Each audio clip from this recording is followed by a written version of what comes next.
এইভাবে একবার আপনারা ঢ্যাঁড়সের রেসিপিটা বাড়িতে বানিয়ে খেয়ে দেখবেন, খেতে কিন্তু দারুণ হয়।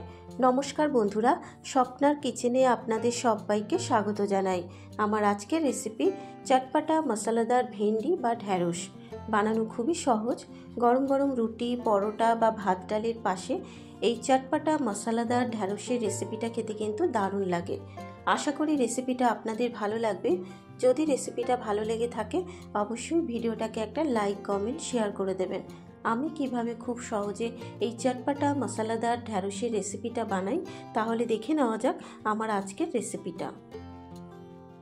চটপাটা মশলাদার ঢ্যাঁড়স বা ভেন্ডি বানানোর জন্য এখানে নিয়েছি প্রায় 500 গ্রাম মতো ঢ্যাঁড়স। ঢ্যাঁড়সটাকে আমি আগে থেকেই খুব ভালো করে জল দিয়ে ধুয়ে রেখেছি। এবারে ঢ্যাঁড়সগুলোকে প্রথমে কেটে নেব। প্রথমে একটা ঢ্যাঁড়স নিয়ে ঢ্যাঁড়সের দুপাশের মুখটাকে কেটে নেব। কেটে নেবার পর এবার ঢ্যাঁড়সটাকে 3 টুকরো করে কেটে নিচ্ছি। এই একইভাবে বাকি ঢ্যাঁড়সগুলোকেও কেটে নেব। ঠিক এরকম সাইজের টুকরো করে কিন্তু ঢ্যাঁড়সগুলোকে কেটে নিতে হবে।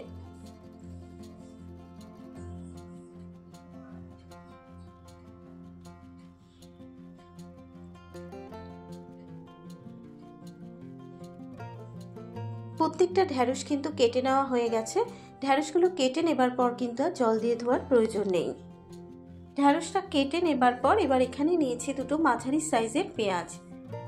এবারে পেঁয়াজগুলোকে আমি আগে থেকে খোসা ছাড়িয়ে খুব ভালো করে জল দিয়ে ধুয়ে রেখেছি। এবারে পেঁয়াজগুলোকে গ্রেট করে নেব। তবে আপনারা পেঁয়াজটাকে মিহি করে বেটেও নিতে পারেন।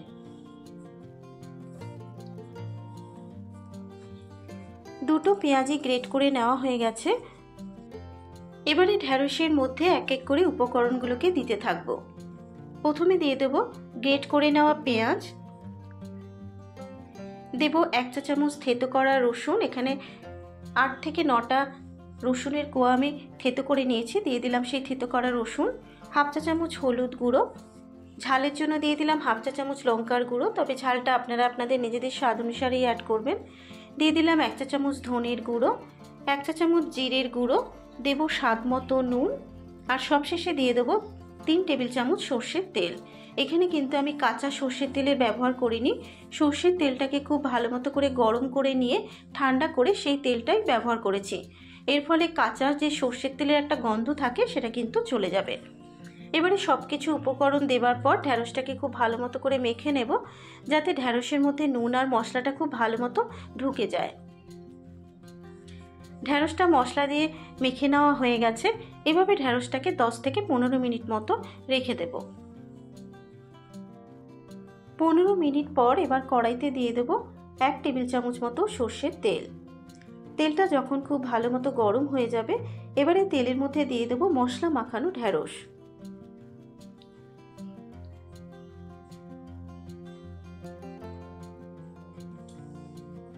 এবারে গ্যাসের ফ্লেমটাকে মিডিয়ামে রেখে ক্রমাগত নেড়ে চেড়ে ঢ্যাঁড়সটাকে একটু ভাজা ভাজা মতো করে নেব, যাতে ঢ্যাঁড়সের মধ্যে পেঁয়াজ আর রসুনের কাঁচা গন্ধটা চলে যায়।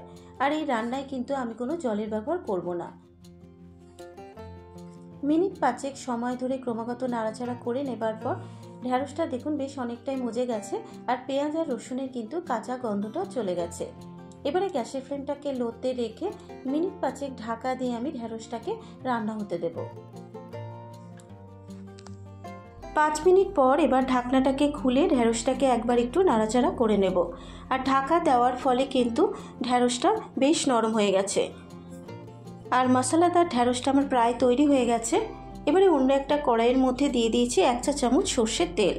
তেলের মধ্যে দিয়ে দেবো 3টে শুকনো লঙ্কা ফাটিয়ে, 1/2 চা চামচ গোটা জিরে, আর 1/2 চামচের থেকে একটু কম মেথি ফোড়ন দিয়ে দিলাম।